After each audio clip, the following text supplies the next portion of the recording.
Princess Isabella stood at the grand window of Ashworth Palace, watching the morning mist roll across the gardens. At 28, she had grown accustomed to the weight of royal duty, but today felt different. Something in the air seemed charged with secrets waiting to be unveiled. The kingdom of Ashworth had been ruled by the Thornfield dynasty for over 3 centuries. King Edmund, Isabella's father, was a respected monarch who had guided the nation through both prosperity and hardship. Queen Victoria, her stepmother, had joined the family when Isabella was just 15, bringing with her a grace and diplomacy that had won the hearts of the people. But Isabella had always sensed something beneath the surface of their perfect royal image. Small moments, whispered conversations that stopped when she entered a room, and the way certain advisors looked at Queen Victoria with something that seemed almost like fear. The morning brought news that would change everything. Lord Chancellor Hartwell requested an urgent meeting with Isabella, claiming he had information that could not wait. As she made her way to his private study, Isabella noticed an unusual tension among the palace staff. Servants hurried past with downcast eyes, and even the usually cheerful head butler, Mr. Pemberton, seemed unusually grave. Lord Hartwell, a man who had served the crown for over 40 years, looked older than Isabella had ever seen him. His usually pristine appearance was disheveled, and there were dark circles under his eyes that spoke of sleepless nights. "Your Highness," he began, his voice trembling slightly, "I have discovered something that threatens the very foundation of our monarchy. It concerns Queen Victoria and a series of agreements she made before her marriage to your father." Isabella felt her heart skip a beat. Queen Victoria had always been kind to her, treating her with the affection of a true mother. The idea that her stepmother might be hiding something significant seemed almost impossible to believe. "What kind of agreements?" Isabella asked, settling into the leather chair across from Hartwell's desk. The Lord Chancellor opened a locked drawer and retrieved a manila folder thick with documents. "Financial agreements, Your Highness. Agreements that were made with foreign entities, specifically with the neighboring kingdom of Ravencrest. Queen Victoria, it appears, received substantial payments in exchange for certain favors." Isabella's mind raced. The kingdom of Ravencrest had been Ashworth's primary rival for decades. Any secret dealings with them would be considered treasonous, especially for someone in Queen Victoria's position. "What kind of favors?" she pressed, though part of her dreaded the answer. "Access to our military strategies, information about our economic policies, and, most troubling of all, influence over your father's decisions regarding border disputes and trade agreements." The payments began 6 months before her engagement to the king and continued for years after their marriage. The revelation hit Isabella like a physical blow. If these accusations were true, Queen Victoria had essentially been selling state secrets to their enemies while presenting herself as the perfect royal consort. "How did you discover this?" Isabella asked, her voice barely above a whisper. "A former advisor to Ravencrest's king approached me last week. He's seeking asylum in our kingdom and offered this information as proof of his value. At first, I thought it might be fabricated, but I've had our best investigators verify the documents. The signatures are authentic, the financial records check out, and some of the information Queen Victoria provided can be traced to specific policy failures we've experienced over the past decade."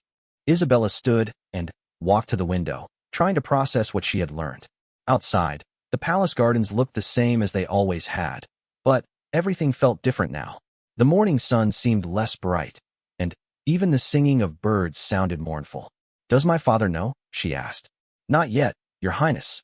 I felt it was important to inform you first, given your position as heir to the throne.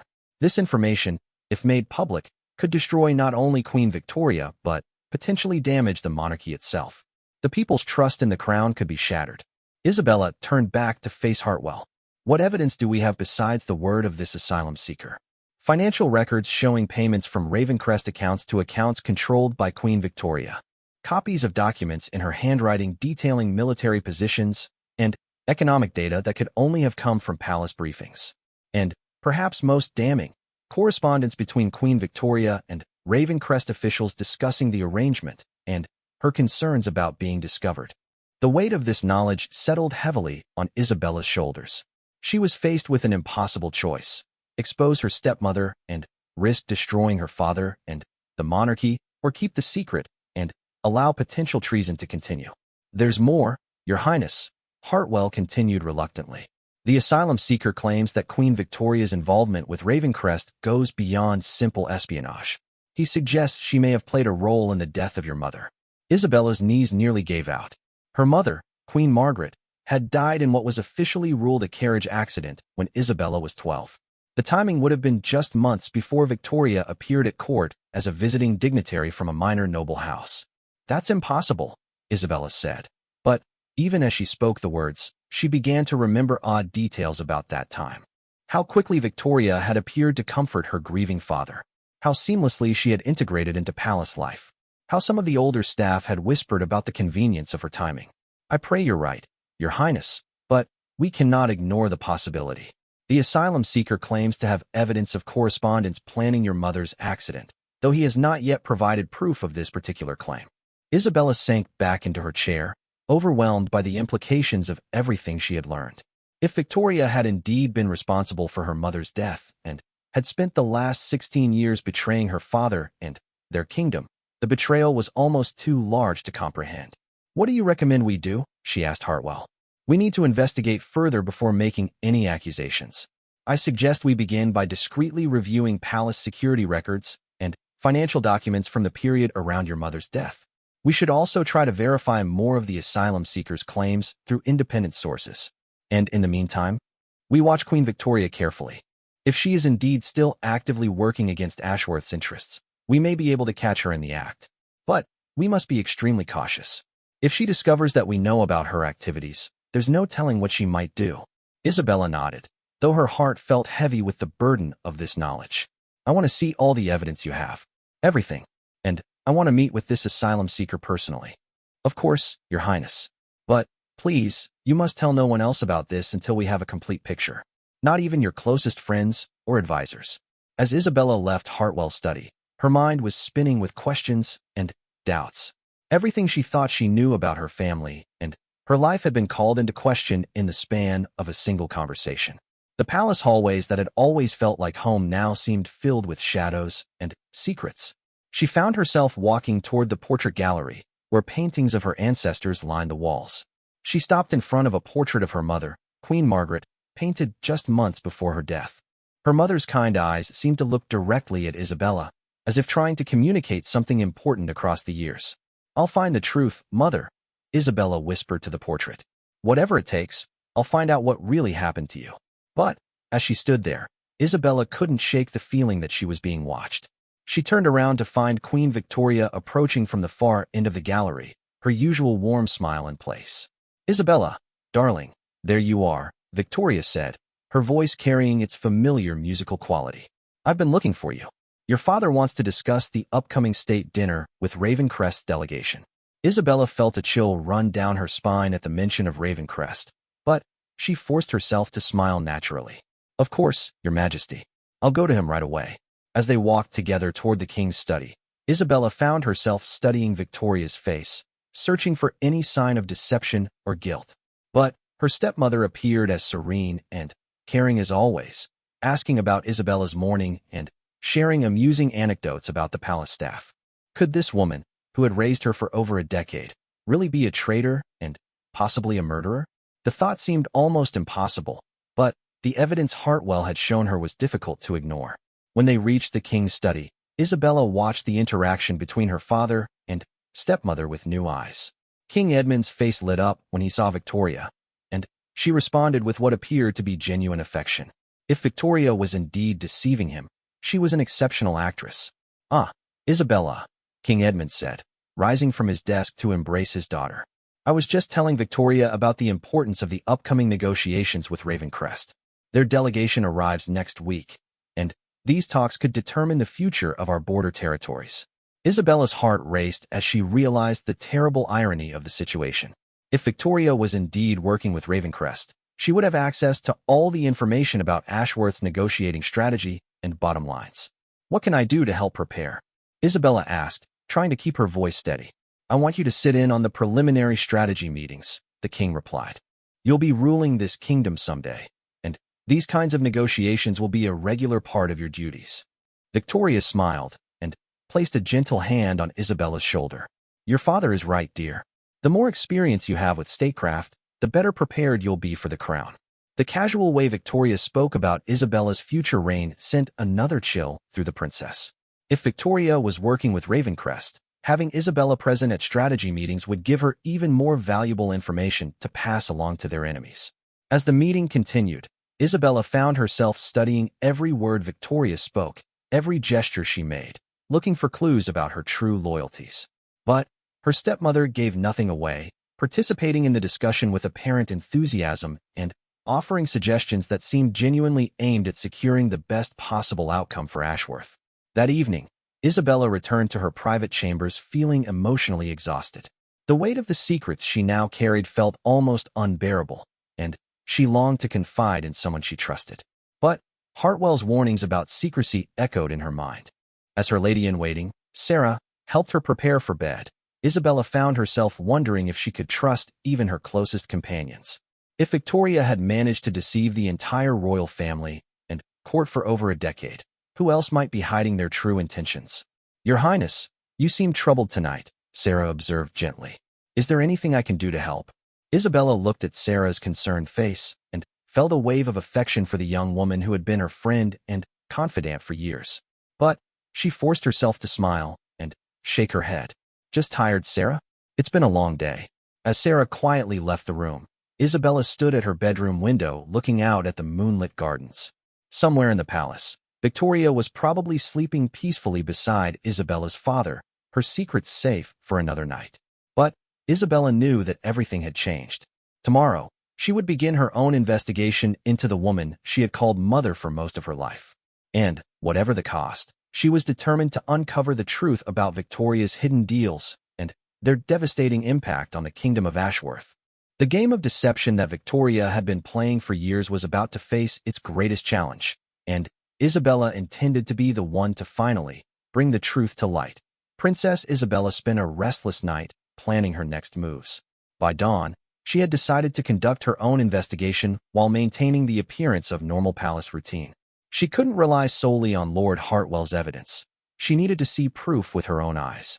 Her first stop was the palace archives, located deep in the basement levels of Ashworth Palace. The head archivist, Mrs. Blackwood, had been with the royal family for over 50 years and possessed an encyclopedic knowledge of palace records. Princess Isabella, Mrs. Blackwood said with surprise as Isabella descended into the dusty archive chambers. How unusual to see you here so early. How may I assist you? I'm researching family history for a speech I'm writing. Isabella lied smoothly. I need to review documents from around the time of my mother's death and my father's remarriage. Financial records, correspondence, guest lists from that period. Mrs. Blackwood's expression grew thoughtful. A difficult time for the royal family. Your father was devastated by Queen Margaret's loss. Queen Victoria's presence during that period was truly a blessing. Isabella forced herself to nod in agreement while Mrs. Blackwood gathered the requested files. As she waited, Isabella noticed how isolated these archives were. If Victoria had wanted to remove or alter documents, this would have been an ideal place to do it without detection. The financial records from that period told an interesting story. Isabella found evidence of several large donations to charity made in Victoria's name, but the funding sources were listed vaguely as private benefactors. When cross-referenced with the dates Lord Hartwell had provided, these charitable donations coincided perfectly with the alleged payments from Ravencrest. More troubling still, Isabella discovered that several key palace security personnel had been replaced shortly after Victoria's arrival. The official reasons given were routine rotations, but the timing seemed too convenient to be coincidental. In Queen Margaret's correspondence, Isabella found letters expressing concerns about certain court members. In one letter to her sister, Margaret had written, "There are whispers about new faces at court, people whose backgrounds seem deliberately obscure. Edmund dismisses my concerns as pregnancy nerves, but I cannot shake the feeling that we are being watched and evaluated." Isabella's hands trembled as she read her mother's words. Margaret had been pregnant with a second child when she died, something Isabella had only recently learned from private family documents. The pregnancy had never been publicly announced, and it had died with her mother in the carriage accident. The guest registry from the months before Margaret's death showed that Victoria had visited the palace multiple times as part of various diplomatic delegations. Each visit had been brief, but Isabella noticed that they corresponded with times when King Edmund was away on state business, leaving Queen Margaret as the primary royal host. Mrs. Blackwood returned with additional files, including the official investigation report into Queen Margaret's accident. Isabella had never been allowed to read this document as a child, and reading it now as an adult was both heartbreaking and enlightening. The accident had occurred on a remote mountain road during what was supposed to be a private retreat to the Royal Hunting Lodge. Queen Margaret had been traveling with only a small security detail, which was unusual given the dangerous nature of the route. The investigation concluded that a wheel had failed, sending the carriage over a cliff, but Isabella noted that no mechanical examination of the carriage wreckage had been conducted. Most suspicious of all, the head of Queen Margaret's security detail had submitted his resignation immediately after the accident, citing personal reasons. He had left the kingdom shortly thereafter and had never been interviewed about the specifics of what he had witnessed. Isabella photographed the most important documents with her phone and carefully returned everything to its proper place. As she prepared to leave, Mrs. Blackwood made an unexpected comment. "Your Highness, if I may say so, you have your mother's curiosity and attention to detail." Queen Margaret spent considerable time in these archives during her final months, researching historical precedents and palace procedures. She seemed particularly interested in protocols around succession and the vetting of potential royal consorts. This revelation stopped Isabella cold. Her mother had been conducting her own investigation into something, and it had likely centered around the same concerns that were now troubling Isabella. Did she find what she was looking for? Isabella asked carefully. Mrs. Blackwood's expression grew sad. I believe she was getting close to some important discovery. She had requested several restricted documents that required special permission from the king. But then, the accident occurred before she could complete her research. Isabella left the archives with her mind racing. Her mother had suspected something was wrong and had been investigating it when she died. The timing could not be coincidental. Her next stop was the palace stables, where she hoped to speak with anyone who might remember details about the carriage that had carried her mother to her death. The head groom, Thomas, had worked at the palace for over 30 years and had personally maintained the royal carriages during that period. I remember that day well, Thomas said when Isabella asked about the accident. Terrible business. That carriage was one of our finest, well-maintained, and regularly inspected. I'd have trusted it with my own family. Was there anything unusual about the preparations for that journey? Isabella asked. Thomas paused, looking uncomfortable. Well, there was one thing that always bothered me. Usually, Queen Margaret would inspect her carriage herself before longer journeys. She was particular about safety, especially given her condition. But that day, she seemed rushed, almost distracted. And there was someone else who had been around the carriages earlier that morning. Someone else. Lady Victoria, as she was then. She'd asked for a tour of our facilities, said she was interested in our procedures for maintaining royal transportation. Seemed harmless enough at the time, but thinking back on it later, she spent considerable time examining that particular carriage. Isabella felt her blood run cold. Victoria had been at the stables on the morning of the accident, examining the very carriage that would later fail and kill Queen Margaret. Did you mention this to the investigators? Isabella asked. Thomas shook his head. By the time they got around to questioning stable staff, Lady Victoria had become Queen Victoria. Seemed improper to suggest that the new queen might have had anything to do with the accident. Besides, I had no proof of anything wrong, just a feeling.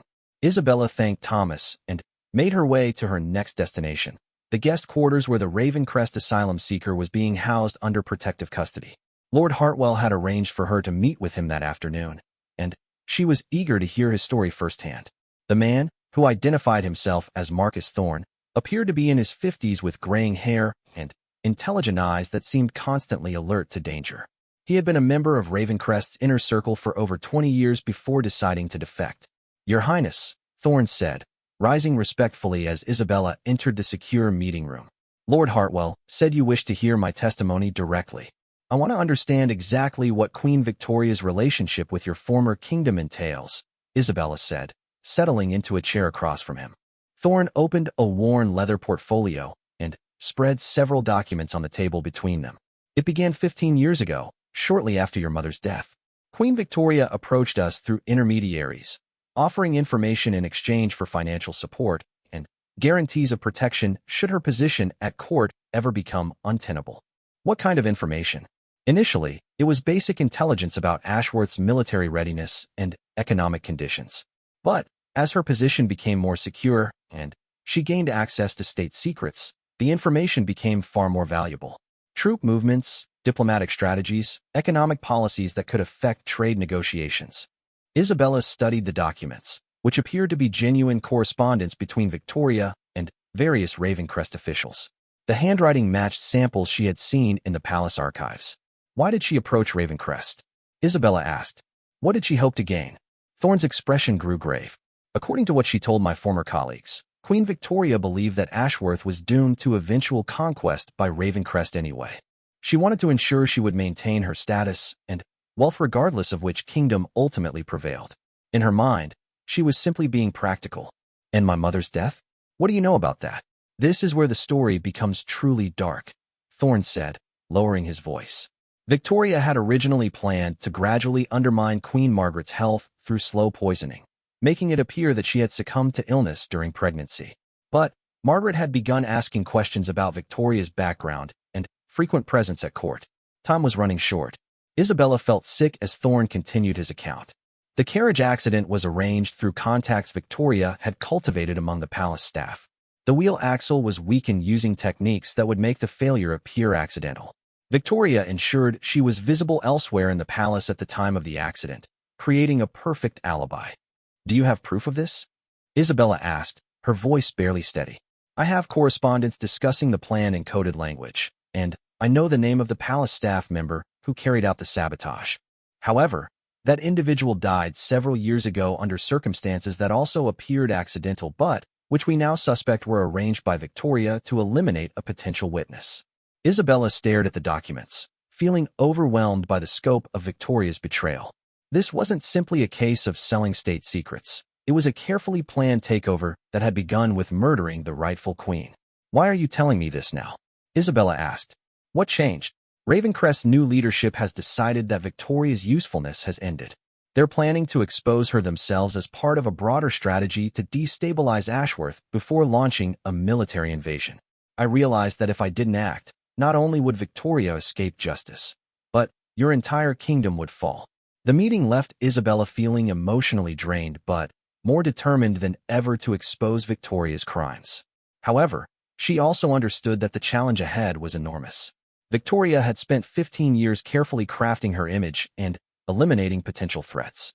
Any accusation against her would need to be backed by overwhelming evidence.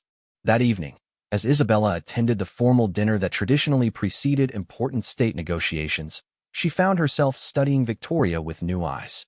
Her stepmother moved through the evening with her usual grace, charming diplomats and courtiers alike. But Isabella now recognized the calculated nature of every gesture and smile. During the dinner, Victoria made several casual comments about the upcoming negotiations with Ravencrest, subtly probing for information about Ashworth's bargaining positions. Isabella realized that her stepmother was actively gathering intelligence even as they sat together at the family table. When Victoria excused herself briefly during the dinner, Isabella saw her opportunity. She quietly followed her stepmother, staying far enough back to avoid detection. Victoria made her way to a small study that was rarely used by the royal family, where she retrieved a hidden communication device from behind a loose panel in the wall. Isabella managed to position herself where she could observe as Victoria composed and sent a message. Though she couldn't read the exact content from her hiding spot, she could see Victoria referencing notes she had made during the dinner conversation about negotiation strategies. This was it, the proof Isabella needed that Victoria was actively betraying her father and their kingdom. But it was also evidence of how dangerous Victoria had become. If she suspected that Isabella knew about her activities, there was no telling what measures she might take to protect herself. As Victoria finished her communication and prepared to return to the dinner, Isabella hurried back to her seat, her heart pounding with the knowledge that she was now engaged in a deadly game of deception with one of the most cunning and ruthless individuals she had ever encountered. The next phase of her investigation would require even greater care and cunning. Victoria had successfully deceived the royal family and court for 15 years, but Isabella was determined to ensure that her stepmother's reign of deception would finally come to an end. But first, she needed to find a way to warn her father without putting him in immediate danger. King Edmund's love for Victoria was genuine and deep, and the revelation of her true nature might destroy him. Isabella would need to find a way to present the evidence gradually and carefully, ensuring that justice was served while protecting the man who had already suffered so much loss.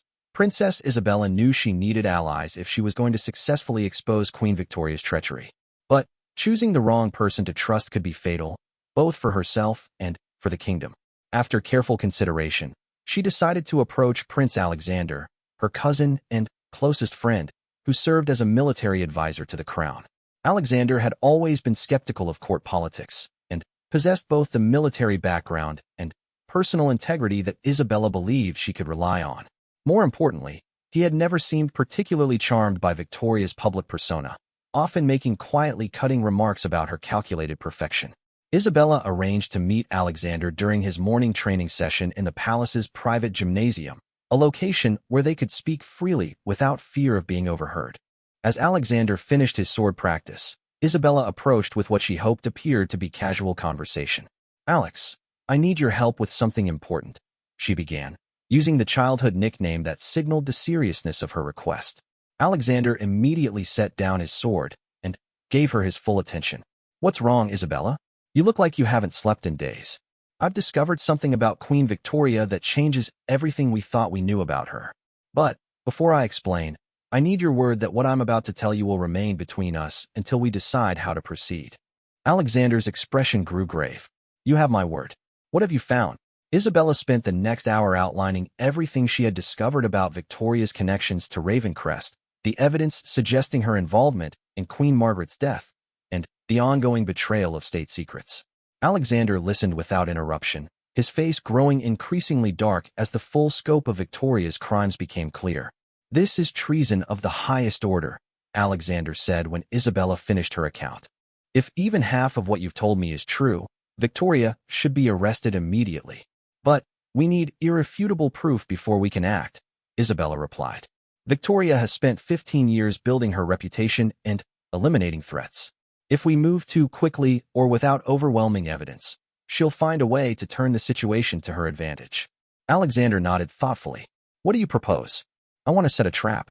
We know Victoria is actively gathering intelligence to pass to Ravencrest.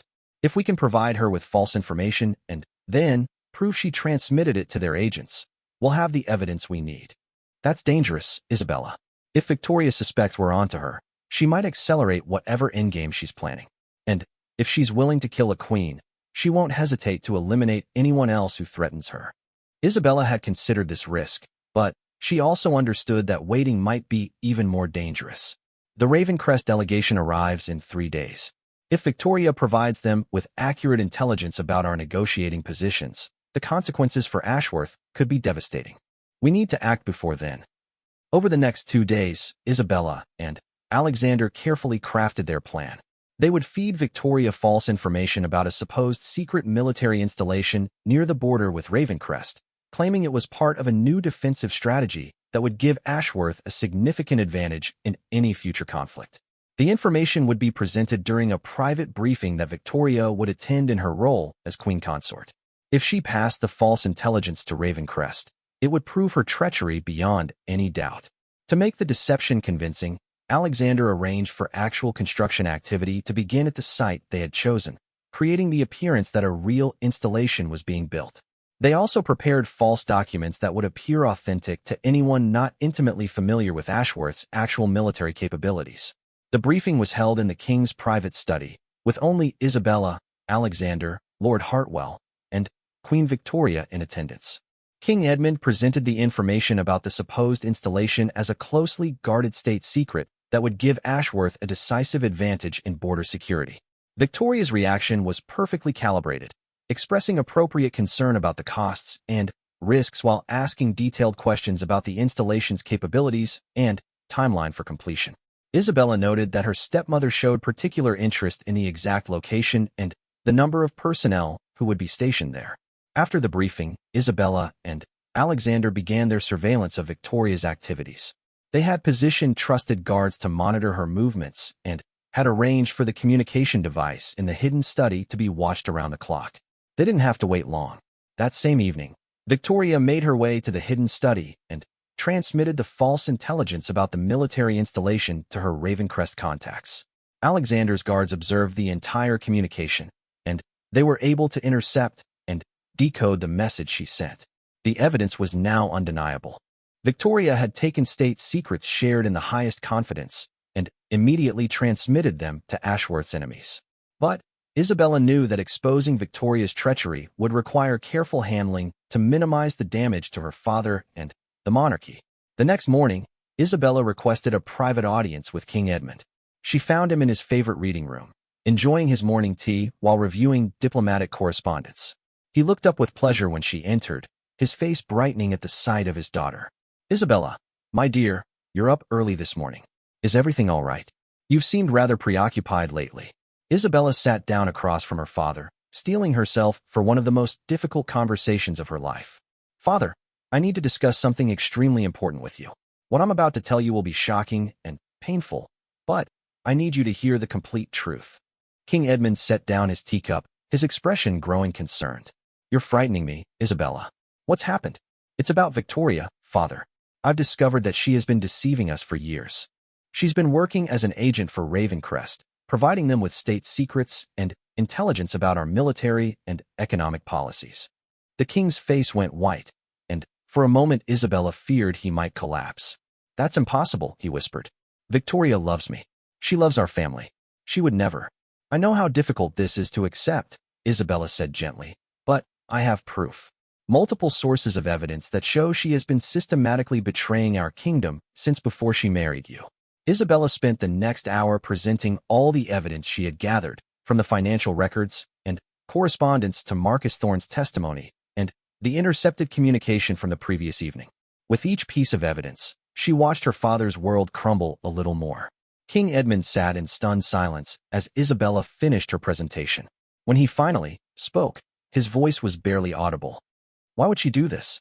I've given her everything. I loved her with all my heart.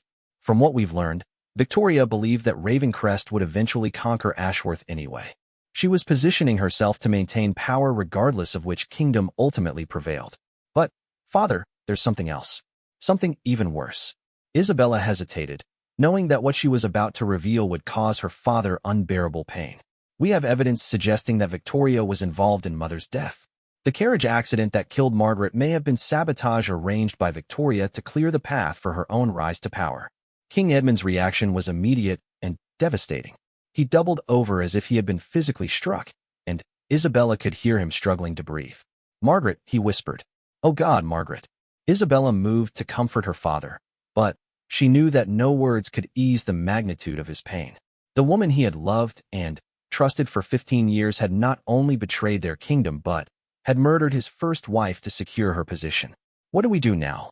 King Edmund asked eventually, his voice hollow with grief and shock. "We need to arrest Victoria immediately before she realizes we've discovered her treachery. But we also need to be prepared for the consequences. When this becomes public, it will damage the monarchy's reputation and potentially destabilize the kingdom." King Edmund slowly straightened, and Isabella could see him drawing on reserves of strength and determination that had sustained him through decades of royal duty. "Victoria must face justice for her crimes, regardless of the cost to me personally or to the crown. There's one more immediate concern," Isabella added. "The Ravencrest delegation arrives tomorrow. Victoria may have additional plans that we're not aware of. We need to consider the possibility that this entire trade negotiation is part of a larger plot." King Edmund nodded grimly. "We'll proceed with the negotiations as scheduled, but with additional security and Victoria under arrest. If Ravencrest is planning something, we'll be ready for them." Isabella felt a surge of pride watching her father steel himself to do what was right despite the personal cost. But she also worried about his emotional state and his ability to handle the challenges that lay ahead. That afternoon, Alexander led a contingent of the King's Guard to arrest Queen Victoria in her private chambers. They found her calmly packing a travel case, as if she had been preparing to flee the palace. "Your Majesty," Alexander said formally, "by order of King Edmund, you are under arrest for high treason against the crown and kingdom of Ashworth." Victoria's composure never wavered. She simply nodded and set down the dress she had been folding. "I suppose this day was always inevitable," she said calmly. "How did you discover the truth?" "That's not your concern," Alexander replied. "You'll have an opportunity to answer questions during your formal interrogation." As the guards escorted Victoria from her chambers, she caught sight of Isabella watching from the hallway. For just a moment, Her perfect mask slipped, and Isabella saw something cold and calculating in her stepmother's eyes. "I underestimated you, Isabella," Victoria said as she passed. "That was my mistake. I hope you understand that everything I did was simply good business. Personal feelings were never part of the equation." The casual way Victoria dismissed 15 years of deception and the murder of Isabella's mother sent a chill through the princess. This woman had lived among them for years, sharing their meals and their secrets, while viewing them merely as tools to be manipulated for her own advancement. That evening, as news of Victoria's arrest spread through the palace, Isabella found herself dealing with shock and confusion from staff members who had genuinely cared for the queen. Many refused to believe the charges, insisting that there must be some mistake.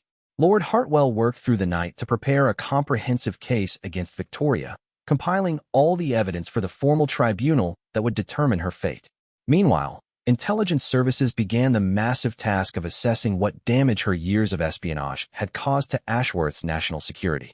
As Isabella finally retired to her chambers that night, she reflected on how much her life had changed in just a few days. The woman she had considered a mother for most of her life had been revealed as a calculating enemy who had murdered her real mother and betrayed everything the royal family stood for. But she also felt a sense of pride in having uncovered the truth and protected her kingdom from further harm. The road ahead would be difficult, with a public trial and the challenge of rebuilding trust in the monarchy, but at least the deception was finally ended. Tomorrow would bring the Ravencrest delegation and whatever additional challenges they might present.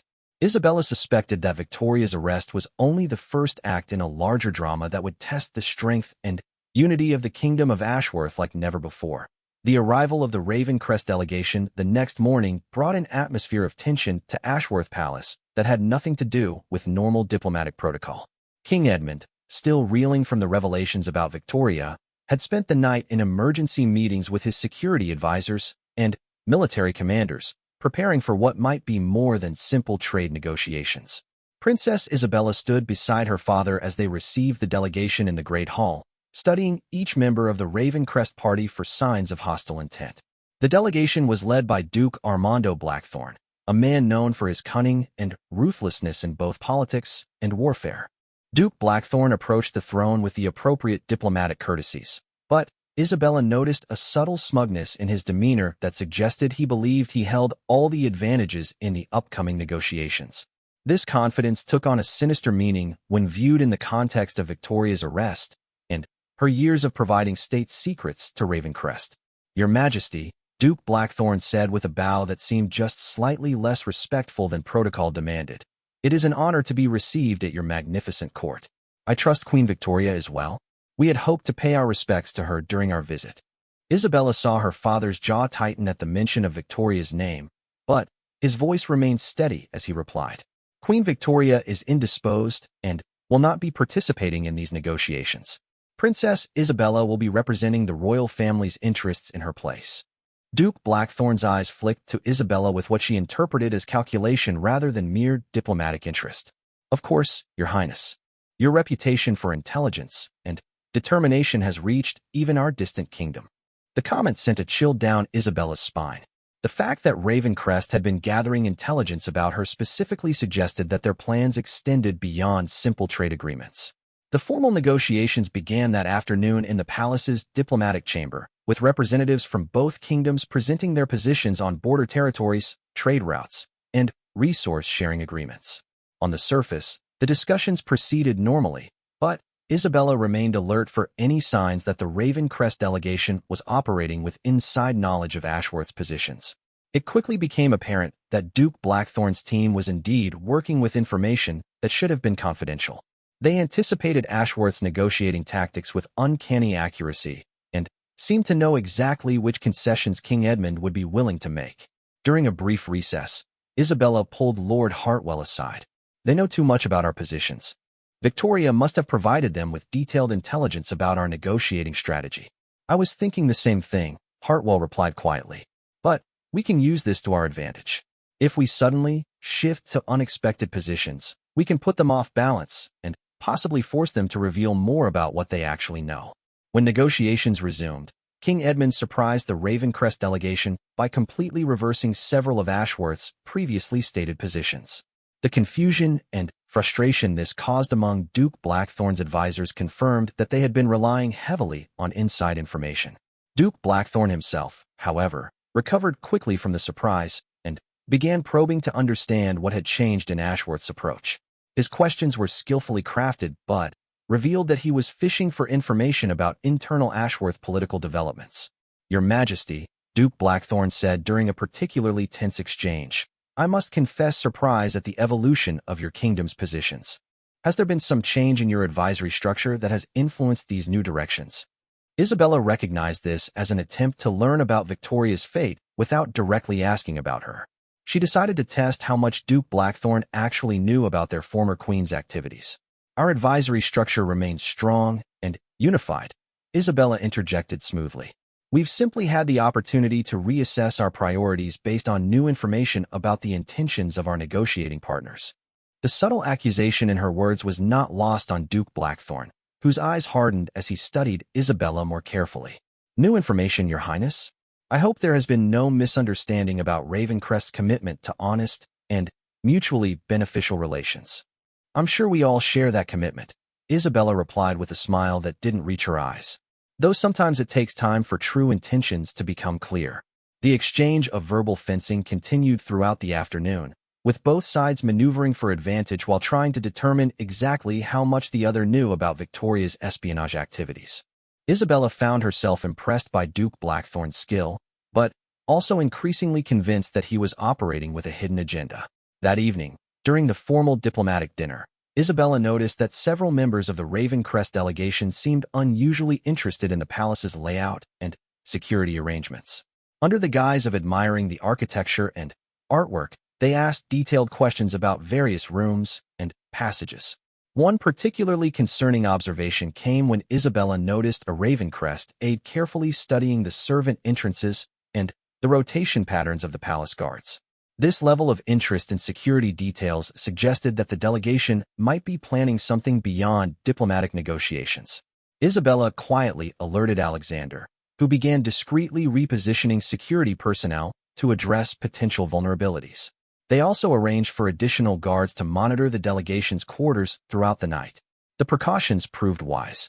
Shortly after midnight, palace security detected movement in the corridors near the delegation's quarters. A Ravencrest operative was discovered attempting to access the communications room where Victoria had been sending her intelligence reports. When confronted, the operative claimed to have been lost while looking for a bathroom, but the sophisticated lockpicking tools found in his possession told a different story. Under interrogation, he eventually admitted that his mission was to retrieve any evidence of Victoria's communications with Ravencrest and to establish new secure communication channels. This attempted break-in confirmed Isabella's suspicions that the trade negotiations were merely a cover for a more ambitious Ravencrest operation. But it also provided an opportunity to feed false information to their enemies while gaining insight into their true plans. The next morning, King Edmund confronted Duke Blackthorn about the security breach. The Duke expressed shock and dismay, claiming that the operative had been acting without authorization and offering to hand him over to Ashworth authorities for prosecution. "Your Majesty," Duke Blackthorn said with apparent sincerity, "I am appalled that one of my staff would violate your hospitality in such a manner. Please accept my personal assurance that this incident does not reflect Ravencrest's official policy or intentions." Isabella watched this performance with cynical appreciation for Duke Blackthorn's acting abilities. His indignation seemed genuine, but she suspected that the operative's capture had always been considered an acceptable risk in their larger plan. "Your assurances are noted," King Edmund replied coolly. "However, this incident has naturally raised questions about Ravencrest's true intentions regarding these negotiations." "I understand completely," Duke Blackthorn said. "Perhaps we could arrange a private meeting to discuss how to move forward in a way that rebuilds trust between our kingdoms." Isabella immediately recognized this as a trap. A private meeting would give Duke Blackthorn the opportunity to assassinate her father or to pressure him with threats that couldn't be made in front of witnesses. "If Duke Blackthorn wishes to rebuild trust," Isabella interjected, "surely he would have no objection to continuing our discussions with full transparency and with all advisors present." Duke Blackthorn's momentary flash of irritation confirmed Isabella's suspicions about his motives. Of course, Your Highness. I simply thought that a more informal setting might facilitate frank discussion. The remainder of the negotiations proceeded under heightened security, with Isabella and her advisors remaining alert for any further signs of Ravencrest deception or aggression. Duke Blackthorn's team continued to press for advantageous terms, but their leverage had been significantly weakened by the exposure of their espionage activities. By the third day of negotiations, it became clear that Ravencrest had expected to conclude the talks with overwhelming advantages gained through Victoria's intelligence, and possibly through threats or violence against the royal family. With those options no longer available, Duke Blackthorn was forced to negotiate from a much weaker position. However, Isabella remained concerned about what Ravencrest might do when they realized their plans had been completely thwarted. A kingdom that had been willing to orchestrate the murder of a queen and maintain a long-term espionage operation would not simply accept diplomatic defeat and withdraw peacefully. Her concerns proved justified when intelligence reports arrived indicating that Ravencrest military forces had been quietly mobilizing near the border during the negotiations. The trade talks had apparently been intended to keep Ashworth's attention focused on diplomacy, while Ravencrest prepared for military action. King Edmund convened an emergency session with his military commanders that evening, while Isabella worked with intelligence services to assess the scope of the threat they were facing. The picture that emerged was sobering. Ravencrest had been preparing for this moment for years, using Victoria's intelligence to identify Ashworth's military weaknesses and plan their invasion strategy. But Victoria's arrest and the exposure of her espionage network had disrupted Ravencrest's timetable and compromised many of their advantages. They were now faced with the choice of proceeding with a military operation that no longer had the element of surprise, or abandoning years of planning and preparation. Duke Blackthorn requested one final private meeting with King Edmund, claiming he had urgent information that could prevent unnecessary bloodshed. This time, King Edmund agreed to the meeting, but with Isabella and Alexander present and security guards positioned throughout the room. Your Majesty, Duke Blackthorn began, dropping his diplomatic pretense entirely. Let us speak plainly. My kingdom has invested considerable resources in preparing for the eventual integration of Ashworth into our territory. The recent disruptions in our arrangements have created complications, but they have not changed the fundamental realities of our respective situations. Isabella felt her anger rising at the Duke's casual discussion of conquering her homeland, but she forced herself to remain silent and let him continue. However, Duke Blackthorn continued, we are prepared to offer you and your family generous terms for a peaceful transition.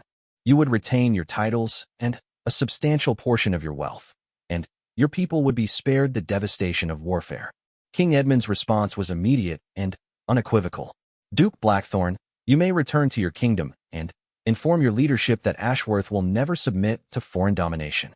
We will defend our sovereignty with every means at our disposal. Duke Blackthorn nodded as if he had expected this response. I regret that you have chosen this path, Your Majesty. I fear the consequences will be far more severe than necessary. As the Ravencrest delegation prepared to depart the next morning, Isabella knew that the real test of her kingdom's strength and unity was about to begin. The exposure of Victoria's treachery had been only the first challenge they would face in the struggle to preserve Ashworth's independence and freedom. The departure of the Ravencrest delegation marked the beginning of the most critical period in Ashworth's recent history. Within hours of Duke Blackthorn's return to his homeland, intelligence reports confirmed that Ravencrest forces were advancing toward the border in significant numbers. The time for diplomacy had ended, and the kingdom of Ashworth now faced an existential threat. Princess Isabella found herself thrust into a leadership role she had never anticipated. With King Edmund focused on military strategy and the coordination of Ashworth's defenses, Isabella took charge of internal security and the massive effort to root out any remaining elements of Victoria's spy network within the kingdom. The interrogation of Queen Victoria herself had yielded disturbing information about the extent of Ravencrest's infiltration. Over the years, Victoria had recruited a network of informants and collaborators throughout Ashworth's government, military, and noble houses. Some had been motivated by money, others by blackmail, and a few by genuine belief that Ravencrest's eventual victory was inevitable. Your Highness, Lord Hartwell reported during one of their daily security briefings, We've identified at least 30 individuals who appear to have been compromised by Victoria's network. Some are low-level clerks and servants, but others hold positions of significant responsibility. Isabella studied the list of names, recognizing several individuals she had considered friends and trusted advisors. The betrayal ran deeper than she had imagined, reaching into every level of Ashworth's society. "What's our procedure for dealing with these people?" Isabella asked. "Those in sensitive positions have been quietly removed and are under investigation. But we're facing a difficult balance between security and maintaining the functionality of government during a crisis." Isabella nodded, understanding the dilemma. They couldn't afford to have traitors in key positions, but they also couldn't afford to paralyze their own government by removing too many people at once. Meanwhile, the public trial of Queen Victoria had begun, drawing unprecedented attention from across the kingdom and beyond. Isabella had insisted that the proceedings be conducted openly, believing that the people deserved to know the full truth about Victoria's crimes. The revelations emerging from the trial shocked even those who thought they understood the scope of her betrayal. Victoria herself proved to be an unrepentant defendant, showing no remorse for her actions and defending them as necessary pragmatism. When questioned about Queen Margaret's murder, she responded with chilling calculation. Queen Margaret was an obstacle to necessary changes in this kingdom's future, Victoria testified coldly. Her death was regrettable but required. I acted to prevent greater suffering that would have resulted from Ashworth's inevitable defeat in a prolonged conflict. The revelation that Victoria had viewed Queen Margaret's murder as a strategic necessity rather than a crime sent waves of horror and disgust throughout the courtroom and the kingdom at large. Isabella watched her father's face during this testimony and saw the final remnants of any affection he had felt for Victoria die in his eyes. But the trial also served another crucial purpose. It exposed the methods Victoria had used to build her spy network, providing valuable intelligence that helped Ashworth's security services track down her remaining collaborators. Each day of testimony revealed new details about recruitment techniques, communication methods, and the scope of information that had been compromised. As the military situation deteriorated, with Ravencrest forces establishing positions just across the border, Isabella found herself working 18-hour days to coordinate Ashworth's internal security while supporting the war effort.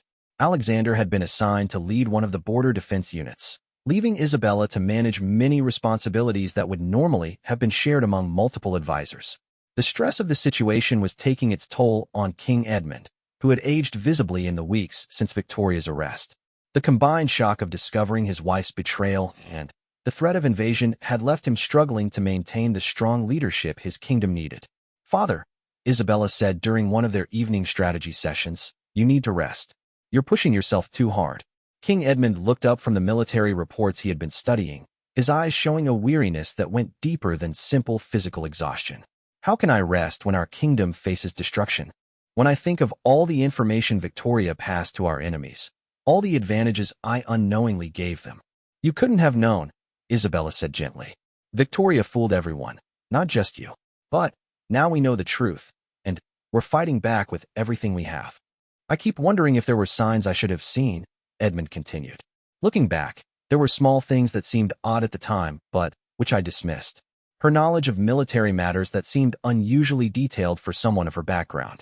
Her insistence on attending certain briefings that weren't really necessary for her royal duties." Isabella sat down beside her father, recognizing that he needed to process his guilt and grief before he could effectively lead their kingdom through the crisis. Victoria was a professional spy who had been training for this role for years, Isabella reminded him. She was skilled at manipulation and deception. The fact that she succeeded in fooling people doesn't reflect any failing on your part. The conversation was interrupted by the arrival of Marcus Thorne, the Ravencrest defector who had first revealed Victoria's treachery. He had been working closely with Ashworth's intelligence services and had proven invaluable in understanding Ravencrest's military capabilities and strategic thinking. "Your Majesty, Your Highness," Thorne said with urgency. "I've received word from contacts still within Ravencrest. Their invasion timeline has been accelerated. They're planning to attack within the next 48 hours. This news galvanized King Edmund, who immediately summoned his military commanders for an emergency meeting. The accelerated timeline meant that Ashworth would have less time to complete their defensive preparations, but it also suggested that Ravencrest was feeling pressured to act before their advantages eroded further. Isabella spent the next 2 days working to ensure that Ashworth's civilian population was prepared for the coming conflict. Evacuation plans were implemented for border towns, emergency supplies were distributed, and communication networks were established to coordinate the home defense effort. The invasion began at dawn on a gray autumn morning, with Ravencrest forces crossing the border at multiple points simultaneously. Isabella received the news while reviewing intelligence reports in her temporary command center, and she immediately began coordinating the kingdom's response. The early reports were mixed but not entirely discouraging. Ashworth's forces were fighting fiercely and had succeeded in slowing Ravencrest's advance in several sectors. However, the enemy's superior numbers and their detailed knowledge of Ashworth's defensive positions were taking their toll. By midday, Isabella received word that Alexander's unit had engaged a major Ravencrest force and had successfully held a crucial bridge crossing. But the victory had come at a significant cost, with heavy casualties on both sides. As the battle continued throughout the day, Isabella found herself making decisions that would have seemed impossible just weeks earlier. She authorized the destruction of infrastructure to deny its use to the enemy, coordinated the deployment of reserve forces, and managed the flow of information to maintain morale while ensuring accurate assessment of the military situation. The first day of fighting ended with Ashworth still controlling most of its territory, but with Ravencrest forces having established several footholds across the border. The pattern that emerged suggested a long and difficult conflict ahead, unless something could be done to disrupt Ravencrest's advantages.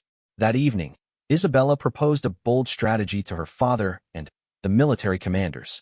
Rather than simply defending against Ravencrest's invasion, she suggested using the intelligence they had gained from Victoria's network to launch targeted strikes against Ravencrest's command structure and supply lines. We know their communication codes and their operational procedures, Isabella argued. We can use that knowledge to create confusion and disruption in their ranks. The plan was risky and would require committing significant resources to offensive operations while still maintaining defensive positions. But King Edmund recognized the wisdom of Isabella's strategy and authorized the implementation of what became known as Operation Mirror, using Ravencrest's own intelligence against them. Over the following days, Ashworth forces launched a series of precisely coordinated attacks that exploited the enemy's reliance on compromised information.